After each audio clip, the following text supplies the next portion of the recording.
Hello everyone, welcome back to my channel.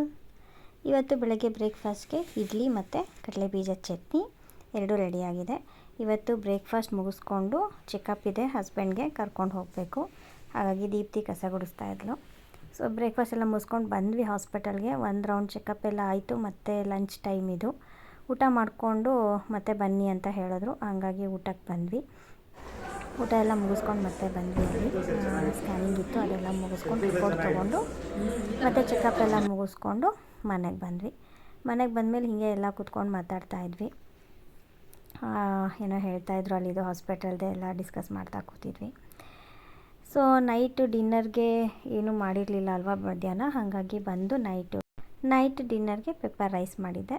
ತುಂಬ ಚೆನ್ನಾಗಾಗಿತ್ತು. After long time ಯಾಕೋ ಟೇಸ್ಟೇ ಬರ್ತಾ ಇರಲಿಲ್ಲ ಪೆಪ್ಪರ್ ರೈಸ್ದು. ಇವತ್ತು ಮಾಮೂಲು ಹಳೆ ಟೇಸ್ಟೇ ಬಂದಿತ್ತು. ಚೆನ್ನಾಗಿದೆ ಅಂತ ಎಲ್ಲರೂ ಖುಷಿಯಾಗಿ ತಿಂದ್ವಿ. ಮನೆ ಎಲ್ಲ ಹೆಂಗಿದೆ ಅಂದರೆ, ಬೆಳಗ್ಗೆ ಹಾಸ್ಪಿಟಲ್ಗೆ ಹೋಗಿದ್ದು ಬಂದಿದ್ದು ಲೇಟ್ ಆಯಿತು. ಹೀಗಾಗಿ ಫುಲ್ ತಿಪ್ಪೆ ಥರ ಒಗೆದಿರೋ ಬಟ್ಟೆಗಳೆಲ್ಲ ತಂದು ಹಾಗಂಗೆ ಇಟ್ಟಿರತ್ತೆ. ಏನೂ ಕ್ಲೀನ್ ಆಗ್ತಾಯಿಲ್ಲ. ಸೊ ಏನೂ ಮಾಡೋಕ್ಕಾಗಲ್ಲ. ಇದು next day morning. Next day Sunday, ಹಾಗಾಗಿ ಇದು ಉಪ್ಪಿಟ್ಟು ಮಾಡೋಣ ಅಂತ ಅಂದ್ಕೊಂಡೆ. ಬನ್ಸಿ ರವೆ ಉಪ್ಪಿಟ್ಟು ನಾನು ನಮ್ಮ ಅಮ್ಮನ ಮನೇಲಿ ಮಾಡ್ತಾಯಿದ್ರು, ಅದನ್ನೇ ತಿಂತಾಯಿದ್ದಿದ್ದು. ಇಲ್ಲಿ ಬಂದ ಮೇಲೆ ಇವರಿಗೆಲ್ಲ ಸಣ್ಣ ರವೆ ಉಪ್ಪಿಟ್ಟೇ ಇಷ್ಟ ಆಗ್ತಾಯಿತ್ತು, ಅದನ್ನೇ ಮಾಡ್ತಾಯಿದ್ದೆ. ನನಗೆ ಯಾಕೋ ಇವತ್ತು ಬನ್ಸಿ ರವೆ ಉಪ್ಪಿಟ್ಟು ತಿನ್ನಬೇಕು ಅಂತ ಅನ್ನಿಸ್ತಾಯಿತ್ತು. ಹಾಗಾಗಿ ತರಕಾರಿ ಎಲ್ಲ ಹಾಕ್ಬಿಟ್ಟು ಬನ್ಸಿ ರವೆ ಉಪ್ಪಿಟ್ಟು ರೆಡಿ ಮಾಡ್ತಾಯಿದ್ದೀನಿ. ತಿಂಡಿ ಮಾಡ್ತಾ ಹಾಗೆ ಅಡುಗೆನೂ ಮುಗಿಸ್ಕೊಂಬಿಡೋಣ ಅಂತ ಬೇಳೆ ಇಡ್ತಾಯಿದ್ದೀನಿ.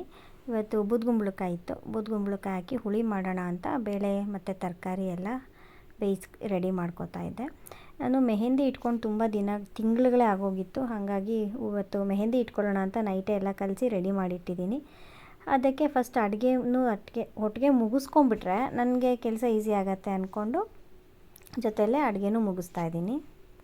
ಆದರೆ ನಾನು ಬೇಳೆ ತರಕಾರಿ ಏನೋ ಬೇಯಿಸ್ಕೊಂಡೆ, ಬಟ್ ಪ್ಲ್ಯಾನ್ ಚೇಂಜ್ ಆಯಿತು.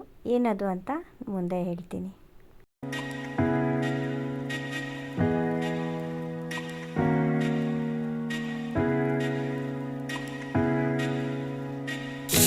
ಬಿಸಿ ಬನ್ಸಿ ರವೆ ಉಪ್ಪಿಟ್ಟು ರೆಡಿ ಆಯಿತು.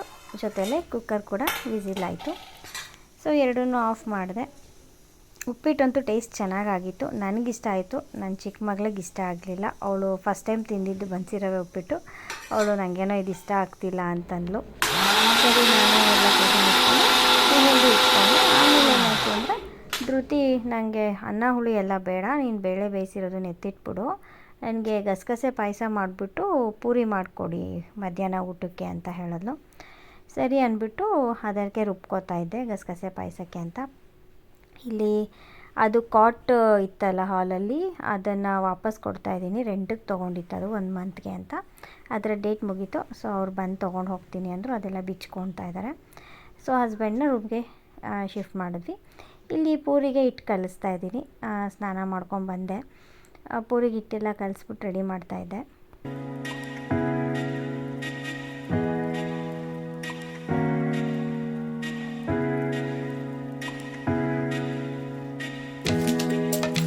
ಹಿಟ್ಟು ಬಾಕ್ಸಲ್ಲಿ ಇದ್ದಿದ್ದು ಸ್ವಲ್ಪನೇ ಇತ್ತು. ಸೊ ತಂದಿದ್ದು ಕವರಲ್ಲಿ ಹಾಗೆ ಇತ್ತು.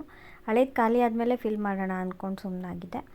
ಈಗ ಅದು ಹಾಕ್ಕೊಂಡು ಮತ್ತು ಇನ್ನೊಂದು ಸ್ವಲ್ಪ ಹಿಟ್ಟು ಹಾಕಿ ಪೂರಿ ಹಿಟ್ಟನ್ನು ಕಲಿಸ್ಕೊತಾ ಇದ್ದೀನಿ. ಪೂರಿ ಹಿಟ್ಟು ಸ್ವಲ್ಪ ಗಟ್ಟಿನೇ ಇರಬೇಕು, ಚಪಾತಿ ಹಿಟ್ಟಷ್ಟು ಮೆತ್ತಗಿರಬಾರ್ದಲ್ವ. ಹಾಗಾಗಿ ಹದವಾಗಿ ನೋಡಿ ಕಲಿಸ್ತಾ ಇದ್ದೆ.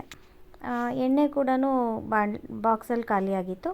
ಅದು ದೊಡ್ಡ ಬಾಕ್ಸಲ್ಲಿರೋದನ್ನು ಚಿಕ್ಕ ಬಾಕ್ಸಿಗೆಲ್ಲ ಶಿಫ್ಟ್ ಮಾಡಿಕೊಂಡು, ಇಲ್ಲಿ ಉಪ್ಪು ಮತ್ತು ನಾನು ಸ್ವಲ್ಪ ಸಕ್ಕರೆ ಹಾಕ್ಕೋತೀನಿ ಪೂರಿ ಮಾಡುವಾಗ. ಏಕೆಂದರೆ ಸಕ್ಕರೆ ಹಾಕಿದ್ರೆ ಅದು ಕಲರ್ ಚೆನ್ನಾಗಿ ಬರುತ್ತೆ ಅಂತ.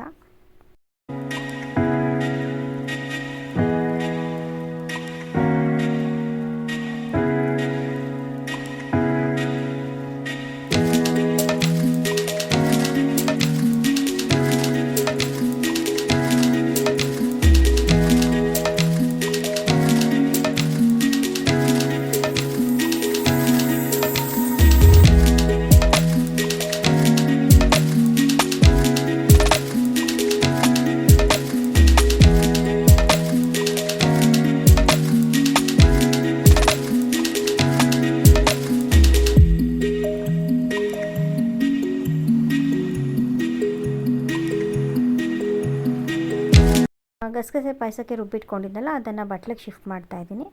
ಅದರ ಜೊತೆಯಲ್ಲಿ ಬೆಲ್ಲ ಕರಗಿಸಿಟ್ಕೊಂಡಿದ್ದೆ, ಅದನ್ನು ಆ್ಯಡ್ ಮಾಡಿಬಿಟ್ಟು ಕುದಿಸ್ತಾ ಇದ್ದೆ. ಪೂರಿ ಮತ್ತು ಗಸಗಸೆ ಪಾಯಸ ಕಾಂಬಿನೇಷನ್ ತುಂಬ ಚೆನ್ನಾಗಿರುತ್ತೆ.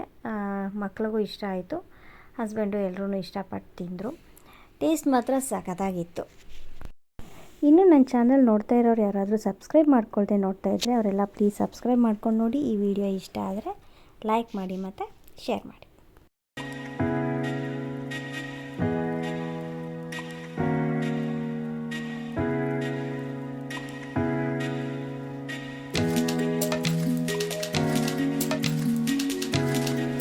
ಮಮ್ಮಿ ಪೂರಿ ಮಾಡ್ತಾ ಇದೆಯಾ?